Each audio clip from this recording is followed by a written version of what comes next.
Abusuan like video you share more before for na subscribe to the channel na beka abusuan no se be ya news update bia no on san beka bi na wetumi ahwe na Bernard enim piesie eye NDC Communicator na wadi amia yie papa ewo chairman general Kwame Sefa kan san no ni nyina ne se na no akoyi naka akoka de yenka ye nyina nim se ne obepiem wo Ghana private jet a mampanyi eko yusu ni nua de akofa nsem bebre e de aba ama raise a lot of debate on various platforms a enya asem ketwa na no na chairman general Kwame Sefa kan na pamfo transe na omobiebie nsem mu Dr. Bernard Okoboy mu e de nsem egu apno so no unua ano akoyi ne kama ne chairman general e ka se insuo hwewa waji atum se hwewo na die course wo studio no enya asem ketu akra yengibre na yenkohwe discussions ni bi yenso yadwenkyere efa nsem no ho no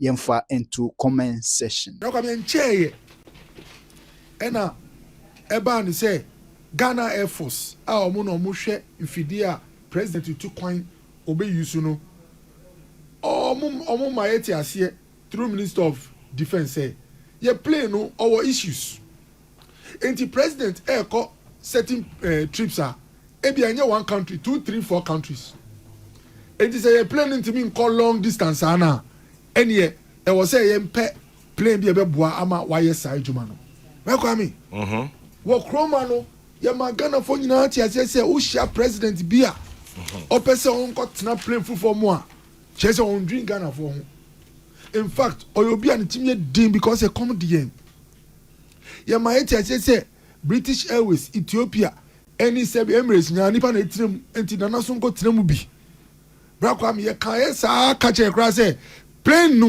wa 3 engines enti ba ku kra failure to me ejuma professor kroma o ye be politician ye ka che ni say but Ghana plane there are occasions I take you off Asanechi about 2-3 times engine failure bra kwa me politician NDC politician catch say plane we 3 engines ni eminsa ba ku duma 2 so na ba kwa utina plane mu na ye catch say engine ba ko nye say dum nansi na won di ya ba forma o betina so ho ba kwa na me tina plane mu kwa na table sakra ba na ma bisa me hu say me ba me tu kwa we ye de ka say bokala kwa onyama shi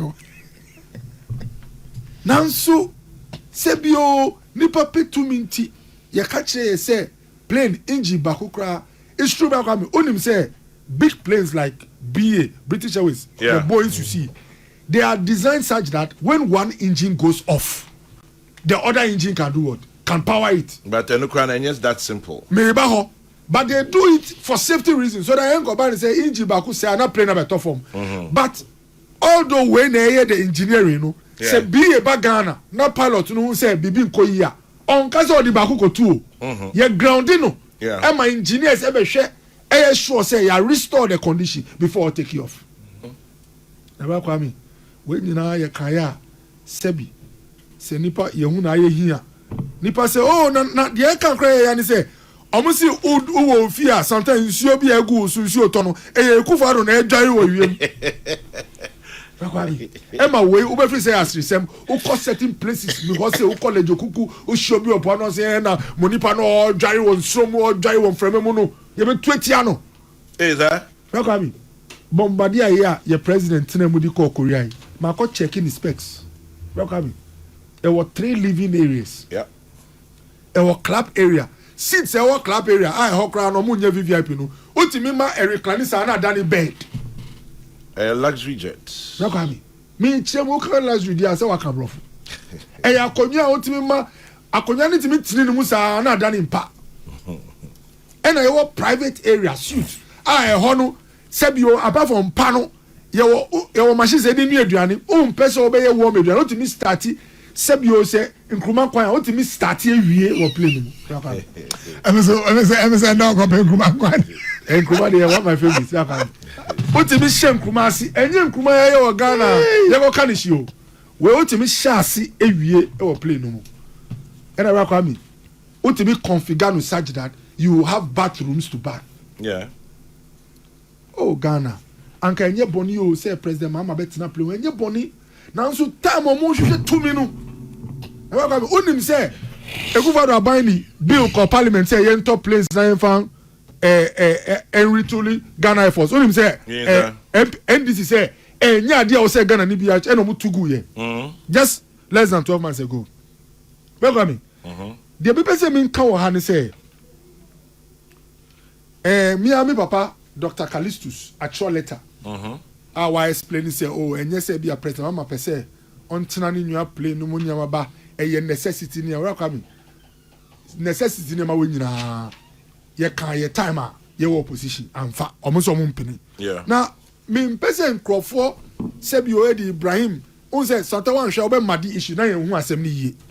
Say bi o Ibrahim Ahmad say bi wa top play na me hu ni say ye boni. Welcome.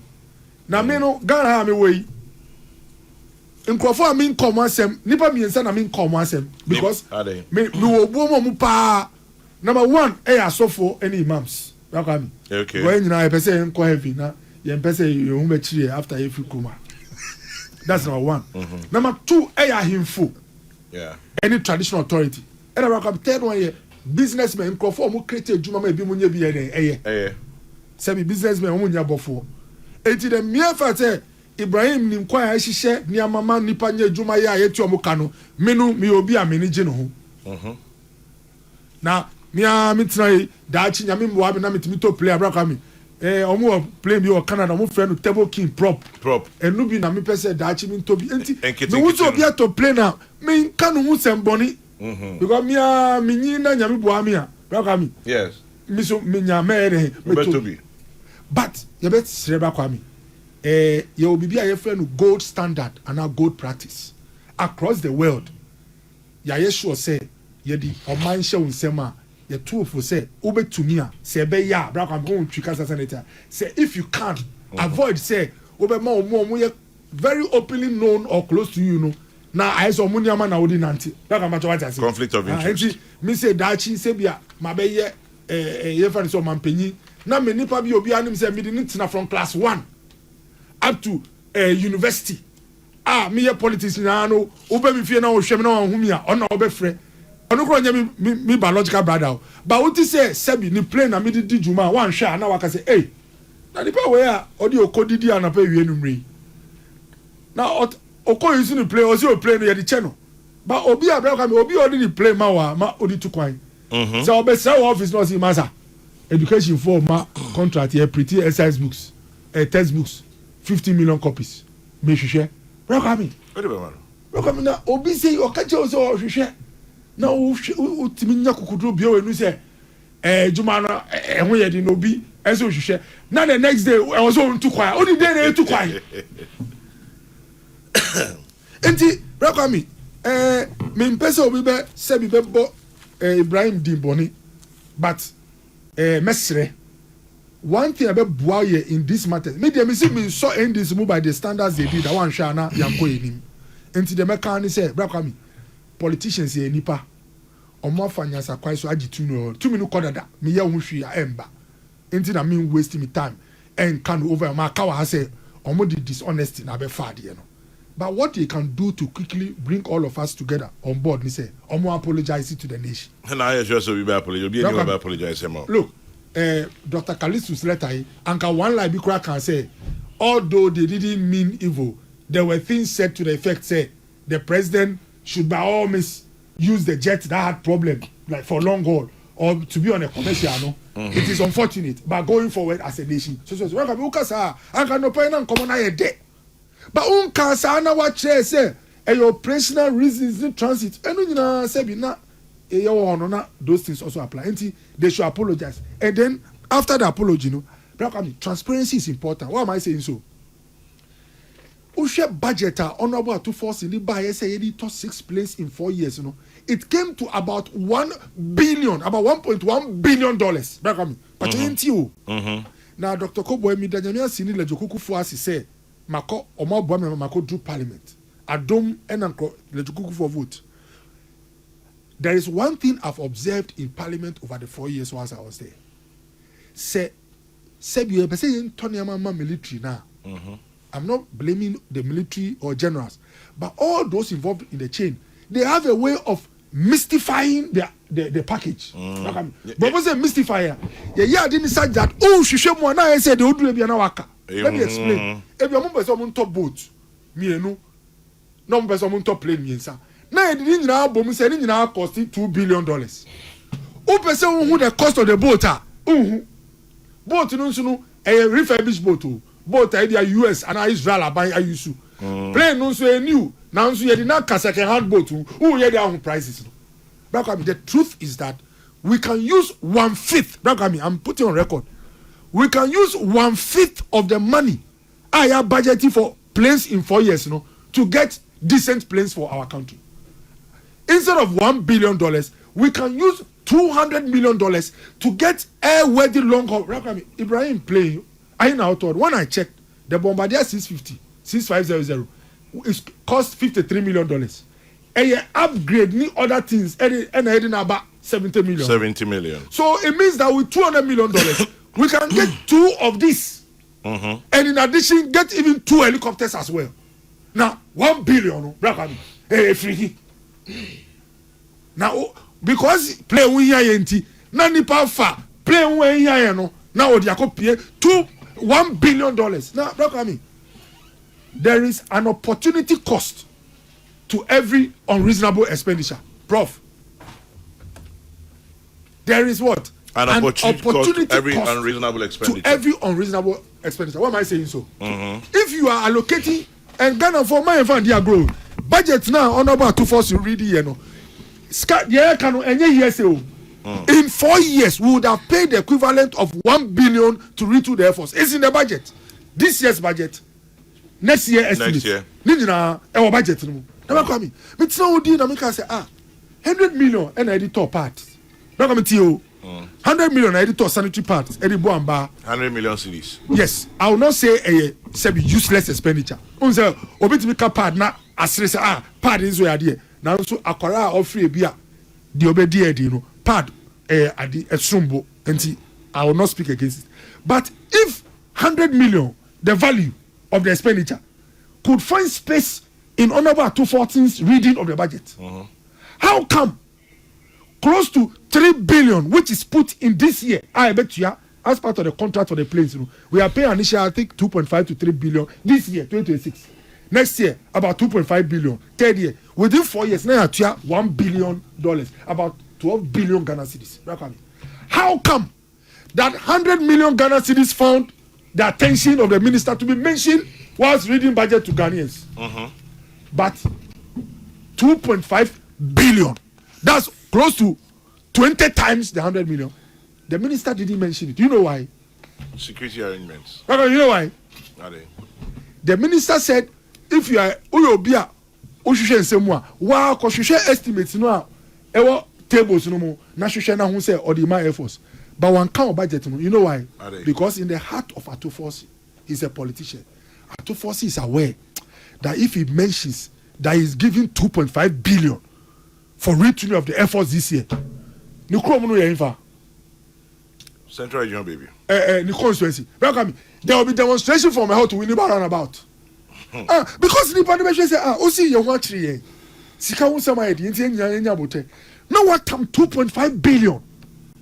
I first payment out of 12 billion. Omega say no, I too brief and kasa. So I just want to bring to your mind, the fact say even finance minister and kasa and boss scanning our budget no more. On him say, aseme mu yedu. I say. Now come mesre transparency.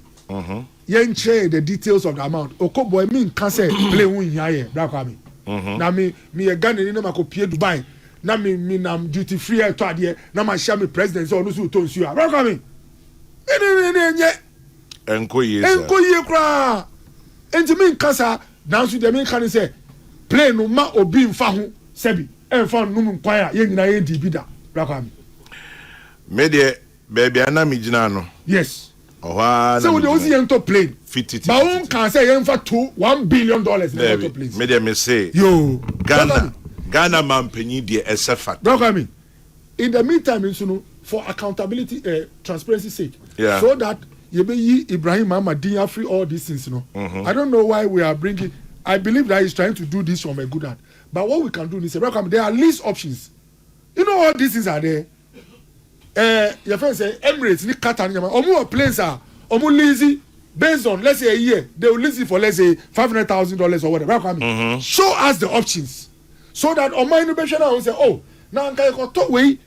And now you can find Ibrahim plane. Now the Kasabe Bari Nyama. Why don't we go for this option? So the point I'm making is that there are options. Let's put the options on the table so that I go with it. Look, you see November plane over. Amen. Now November is plane by. Welcome say Wawa. Allez. Now plane who order 12 months no na ready. PSA. Now plane long cruiser cry away. Minimum be our order Bentley. Welcome. You catch and say I bet take about 24 months. Many people America or see wa several comedian me pecas. Yeah. Just the name I'm to. Or see wa order Rivelto Lamborghini, the new Lamborghini. Or see wa walk you musa 2 years or see en chebe ba me say ba America na me di mania ba abehwe. Now play more order playing do 30 months musaka. And the money mo ye na na. Enti mesre bia NDC di edru no apology beboa. Now my Ghana for you na back I say oh I didn't win here. Intermediate me apology. The second one is say Kwame. Yeah. Amount you know. We can do how do you call it? Buy the things we need for about 1/5. I insist. We can use 1/5 of the amount. If Ibrahim can buy a luxurious jet for $75 million, $1 billion, which is 12 billion Ghana cedis. It's high. I'm not going to tell you. But that is not for buying a jet. That is for retooling the Air Force. Now, brofo na odi ihwan right no. Retooling no. Ni nyina ko si say ye to machine plane ni nyamo mo hia. Enye Navy na e ka no. Air Force na boy. Na Air Force we retooling am a o to America. Say for armed forces. Oh, e train no bara asimi we ko engineers. Peace go an nyina metri mo bida. It is me round wa. Because you know what? You better recruitment maybe second round. So do I know see second round? Can say there is an opportunity cost for every unreasonable expenditure. Instead of using $200 million, you are about using $1 billion. $800 million na kano. There are many things it can do to create opportunities for the youth in Krofona. So I'll give an example. If you are not innovative and you don't think outside the box, you can't help people. The entire way I said they are doing virtually the same things they came to inherit for us.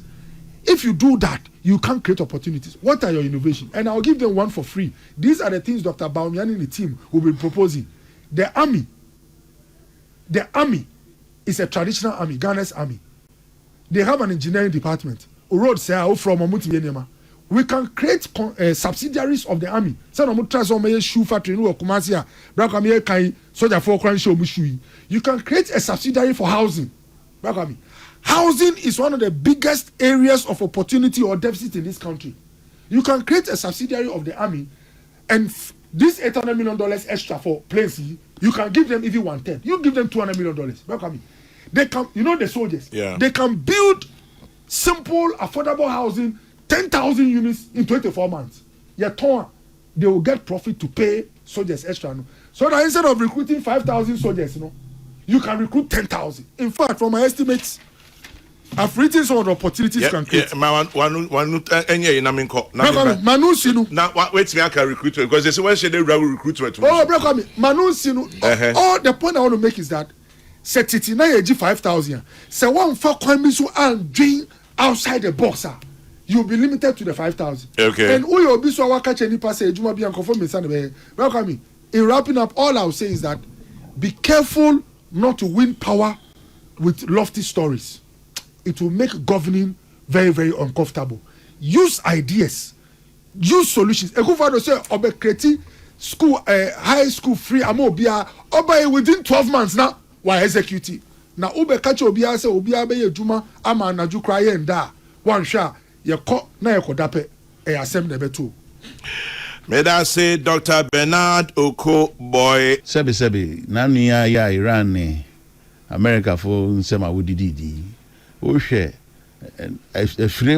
mfira horo ene etuo ne ade a na bisa se nti se nka Ghana nka ye beso ne hefa enso ehia se yenso kwammo twa kotokro ne de asuasu ne be keke Kwame ehia says say yema won aka de me ayate efa wi mhyen ho ne say ye ora kalistos nyakopon ya adoma afi nko na wiea no na ye nya ne aye tie friend no executive jet a ebetimi da mampanyimfo ya kan mampanyimfo a parliamentarians ka ho bi judiciary wo ka ho bi then how me say ye kan oman mu mpanyimfo a so what you say parliamentarians ka ho bi judiciary ka ho bi nyabotre o se me kasa boko so no ko boko onia nia yenim ni said nia yan friend presidential jet na nya president kwanet na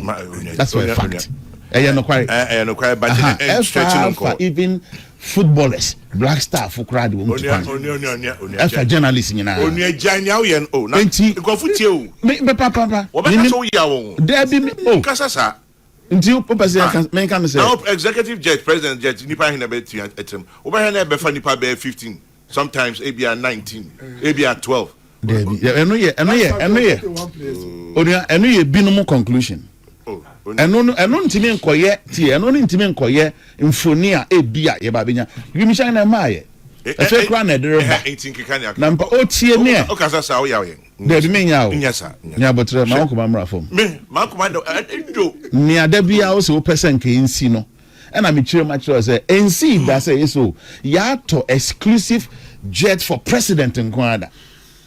Oh yeah. Even Gulf Stream krano na nya president kwan kwa beti so iso the capacity dem fe the bian na nya president kwan na itimi de netu kwan enti enno na me pese nipa nyina nyentum enya president Mahama comfort nti ade o man ni hia se hia de a esese yenya na mrebi atwam no ne hia mreben me kai was it 2022 as an come fiase a me de bebia me gina no ha na me gina me yo metio me se yento mo me kan be mfia nangni na obisa say adenti na sabrenum no nganto because sabre na NDC opposition nya na ekuro man ni sika abanga no wo so ntimi nka say me kan say be best time to presidential jet mo man no opposition for kasa nti na me jai to hina na no bu o man okay nti no hina na no bu o man na I abandoned out mo Inti wo na want me settle priority right. Want me defend the stance. If it na me ba be catch on. Me too. Enra Eura Callistus, Krata Ochroy. Enti na me kasa asem na aka kasa sa anya sa obi oti obeka so wo yawen. Me too. Now, say plans are already underway. I'm reading Callistus. Right. Plans are already underway to strengthen Ghana's presidential air transport capability as part of the broader retooling of the armed forces. FAT. By November this year, the country is expected to have additional aircraft within the presidential fleet, including one dedicated to the president's travel. End of story. Maybe no, no, okay. Obia betimi so akirem se ne onu hunefa. Oh, how? Mpacho tie me. So what you say? Ne aye beto ama no, emu baako ebeye ne ebefa omanpanyin. Nkuto no ho na me pese me jetom. Ebi nsi da na ntimi nsi nsu da. Dedicated to the me case on nkuto na betem. Se me na so kwa nkofo be. Ha na me nkomo nsu ba be wie na. Se ehia se yenya. Na mum ye ne so ye tama president nkoa. Na your mampanyin ba ko be ho nkomo ne yedi. Na so enko ba se ye benya sa aircraft na o mampanyin nkoa na betimi afa no.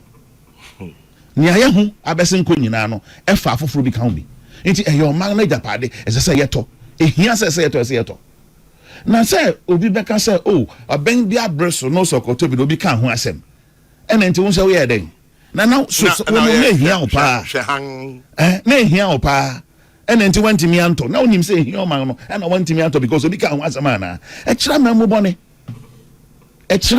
bone unim se ha me nifa na ha me benkum wankasa ade na pese ye na onye convinced enough say metimi aye ade na dem fa so de bebro man no tina wantimi anye because habi no mu no opposition party wo be ka bi what can be anyone no kroman pes what can be anya won no form cabinet mawo enti eno nya justification say wantimi anto na ye nim ni say sabre no na sikasam enkoye wa ban nim enti wantimi anto meti mpato tie meti bi o say na menia Dr. Koboy e ka say NDC fu say o man panyin kra ko high luxurious jet na wo say onam yuma sebi you know gwarigu yanso mpacho enye obia no kan say defense minister then owura nitiu e no ba parliament betre say so man panyin to kwan a ese so obedu ho na ebi kra na ba bi obekọ no kwan na wa kakra to obedu no wa refreshed meboa no be kan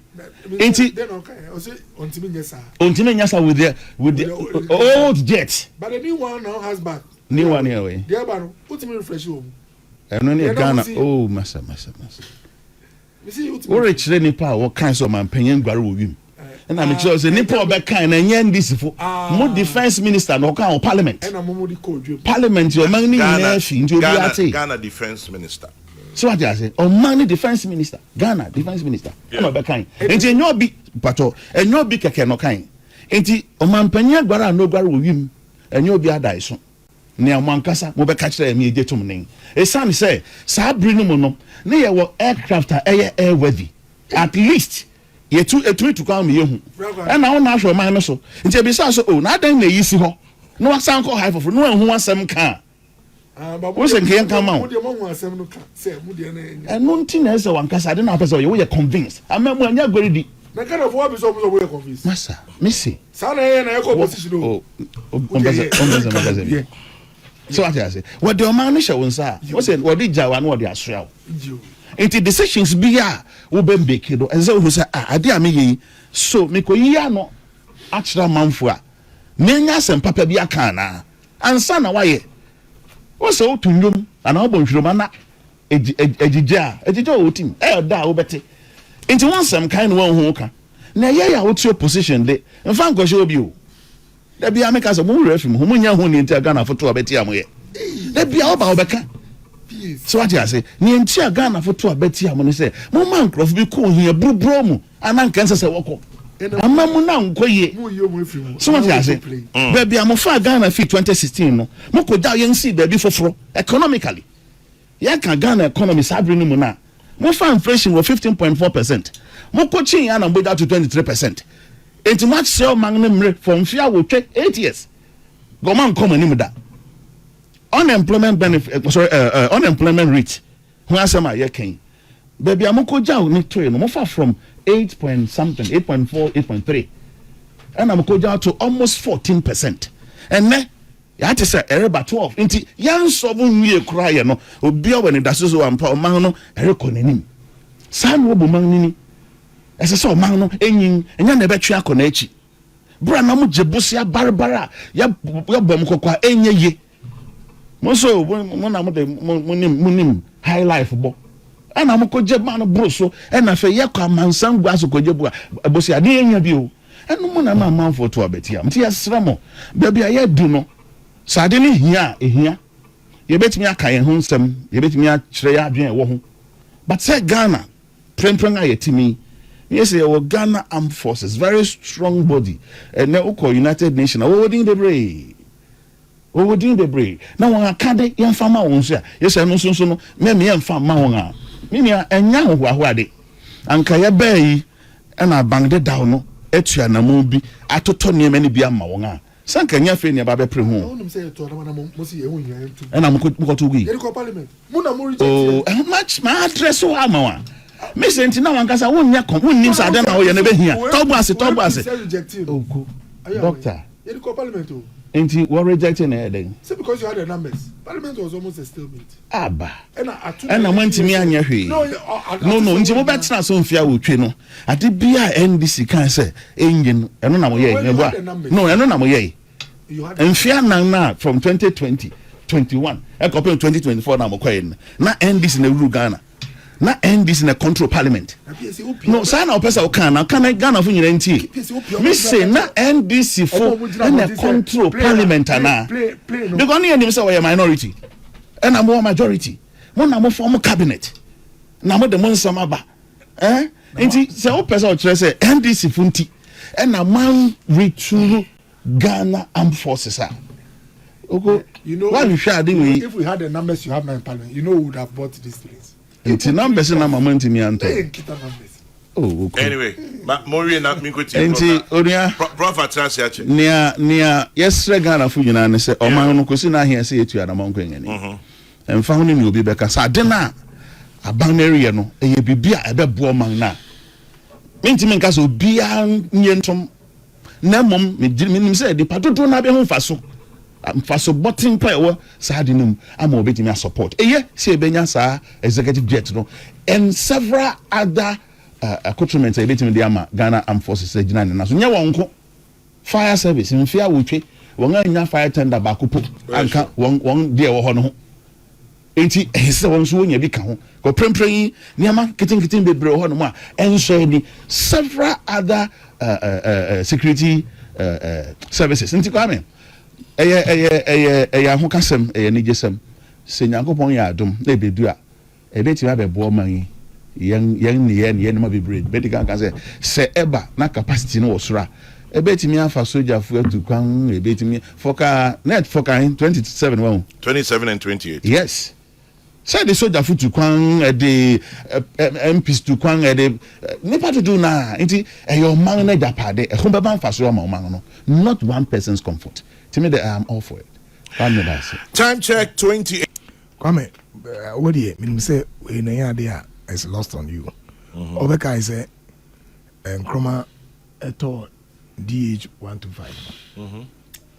IK a better for 20. At a point, Crown Fano is it a flying coffin? Flying coffin, yeah. And check and the Gulf Stream controversy. Wow, Papa. Jerry Rollins.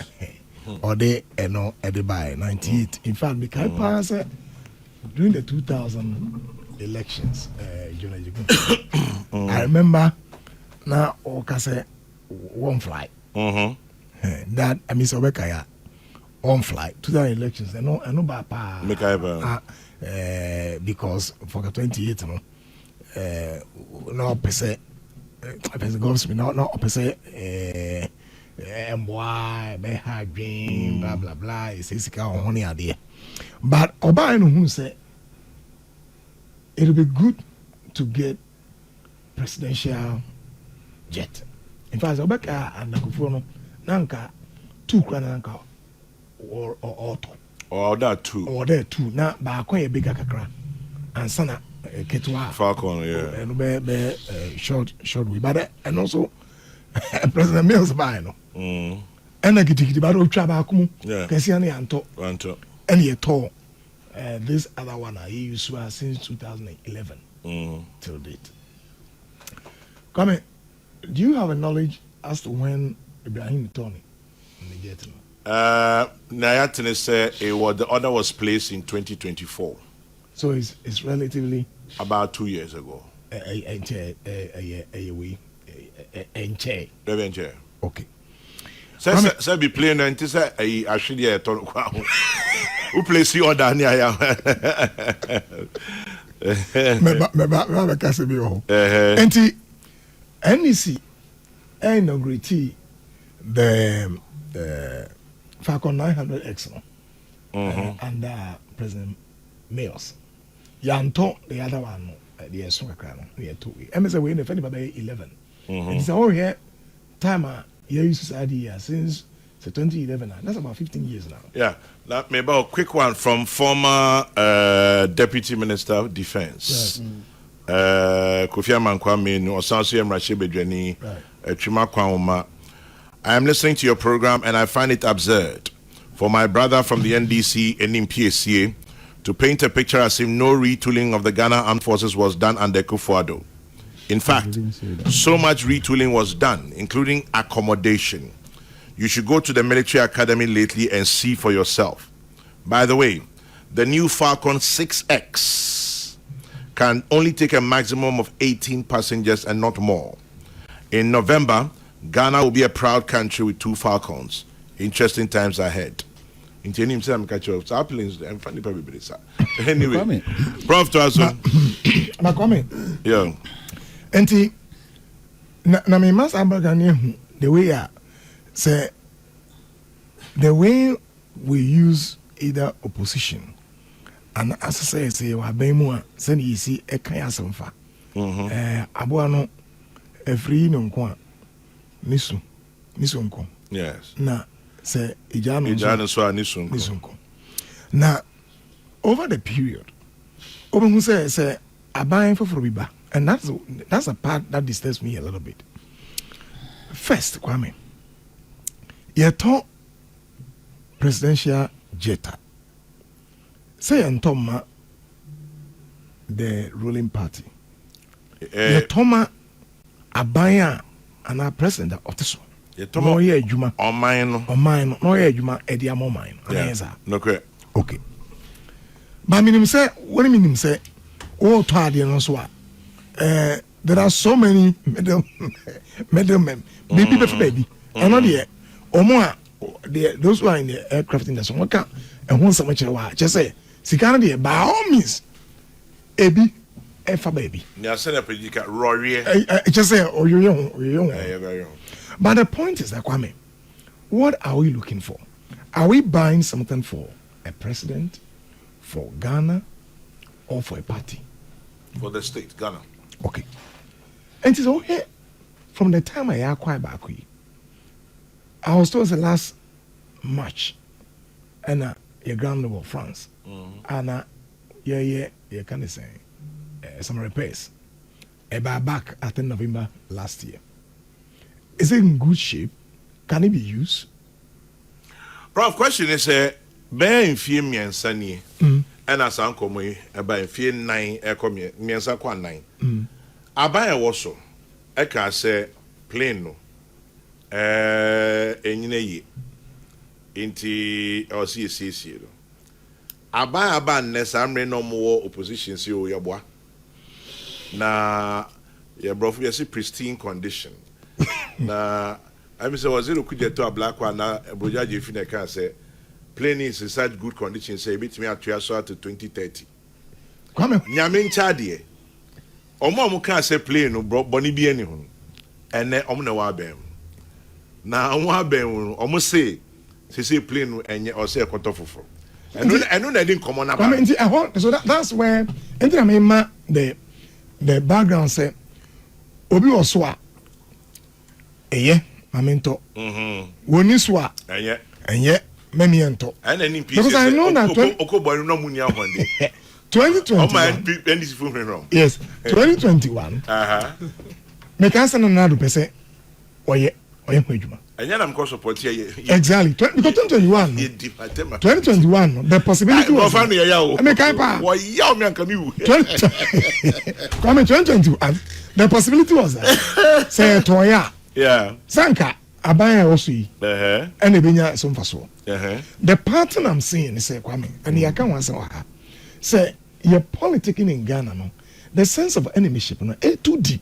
Now, a holiday, many say some government should ignore what has happened and go ahead and do what is right. Because here, Kwame, they are thinking of the next election. It doesn't matter. The point is that Kwame say, say no, your president or Kobe Bia, no, I find in here, ne. No, they call. You can't say Bonivia Missy. Now come here, son, we are saying. But because they say, who are you blaming? And the passe as a nation, yen is Adam. But we are crying. Yesuana is as a I find it back 11. Oh, here report I hold about one. And enemy. Sometimes more quiet. Kwame. Journalists can home. Some parliamentarians come home. I was just checking some aircraft around the world. Kwame na said ye amododo nipa ahodoa Kwame Efa. So what here you can say US. I think the biggest one Efa baby repair Russia there no. Okay. It can take over 200 passengers. And then they send executive jet. A plane more. A plane more, but a compartment, various compartments. A B, sorry, I also want to be F70, 80, 60, 100, and the account. But the fact is that, say, President too quiet. Now a smaller jet be a now the key members I count on some of commercial flight. Or say there's a fence. break baby na etwaso wo bedu wa unya nipa no na fe na delays ebem honestly speaking it can be very discomforting. I don't think it's the best, but again sir attacking re-attacking when you know correct I try na die and I heard oko kan me kai pa say ebi say oh Akufuado say isika because me kai say Kwame na now before say 2021 o kan say better from na oyisu chartered flight me boa enti okoba bi a na wa charter no mo kan wansam say ye bo manika o yes beto no so yes ye e bre enso say beto eni say aben ba na ye na adwene say e wo so oto a me madwene mo no Kwame as say jan sa ye twetwa obi 19 if you say yade ya for a very long time ye beto ni anto na afiri mu no ba kwaba afiri mu ye de sand ye nim ye dan nim enti as say eto na mumu no e dan ade ye be kan ha come if there are options ebema the acquisition ne bo aba for why don't we go for that? And in that regard I agree with you Kukai no because the last time I say about hani I say come you can still get very competitive price for the same thing from other dealers and then na baby patin kwan was say yakotono I be a bit near to back on na mienu and I be miensa and you know you can once say and for so be any say mekoto you can say Toyota Highlander from a company A price no let's say 600,000 Ghana cedi. Another company say many the same value for money for buying the same deal at 300,000 Ghana cedi. Why do I want to go for the 600,000? Then they come. And when my raise questions for opposition say baby womb. Again, if you look at Kwame, your public sector data na die so. In fact, Nancy IMF 3 billion ekoji. Now all the about 1.1 billion. I remember say it's about 13 point something billion Ghana cedi. Now yedi ebe tosadi. But to be fair to NDC, I don't think that entire money is going to the presidential jet. Because exactly retooling the military ebe here ni maybe a also here. Enti me masamo I think say 88 ya. So obi anto na no etwa mu. Na mfa so wo so a. Eno nche se we ba ontumi nto. Okay. As I say jai sa de no ye. Enti say de na etwa mu no. Na ese se yeto. Ena nipa na nto. No ba ko ba ya ase wan to de so me ma ka ma nto. Obampa bo ase Kwame. Yes, and some kikano and this are problem. But Kwame at some point, okay, as I be by, you become say, na most political parties say you go to aba. Promises are you to me so. Accusations are unfounded. And if didn't say, Sunny many na ye. Say ye, near Saka to me. Let us use the power for Niema papa ema or mine. That's how it should be. Okay. Na entry and sign say, hey baby, yantona nuntino. And so many ento. I don't think it's right. Say yantona no. Na ye sika ibetumi ato enna. It's correct. Na momuno yema emu enna ho. Kwame, kasa heka bi nyina no. The da chini say ade no emu na ho. Yes, yeah, or that. The Benny Misabeka is Yaba. November. Just another Dr. Kali's mama. November. It's a munda fire. We need trouble here. No, say sometimes I am a munda ho. And it's a Nance and whatever good board. Nance I can't say. So sorry, Abbey. And once I'm adding here as a munda ho. And it's a munda ho, the Yama emu and our enemy. Yama emu. Prof, and the whole. And you move at the honey assembly. No, Nyauka and Ra. And in your way and ne. And one assembly. But come And now we say, Kwame, and whose expense? We say psychology enye. Na Professor Safo Kayi says ka omuso. Aye. And a man for a crowa Professor Safo. And ne who say we here Professor Safo. Yes. Who psychology ade papa. But Kwame, and whose Now expense? Professor Safo Kayi stand to na kete. But you see, it is an expense of the Ghanaian. Exactly. And that's the point I'm making. Say, but the main issue is to win power. Power.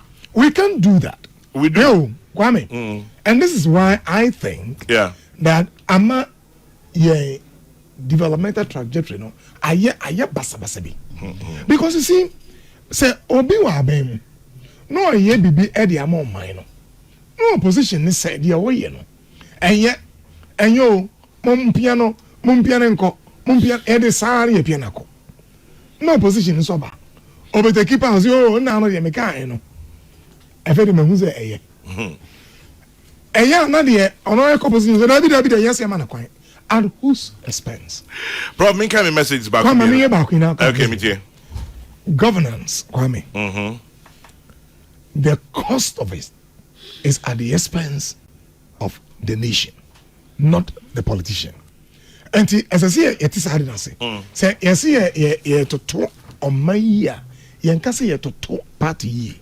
That is at their own political level. Now, as I see you, baby, I want to say, let us govern a nation. Now, but I think I'm so tired and sick of this. It's not good. Mummy enjoy. It is always. Yeah, it's a cherry mine. Yeah, it's a cherry party. Martin.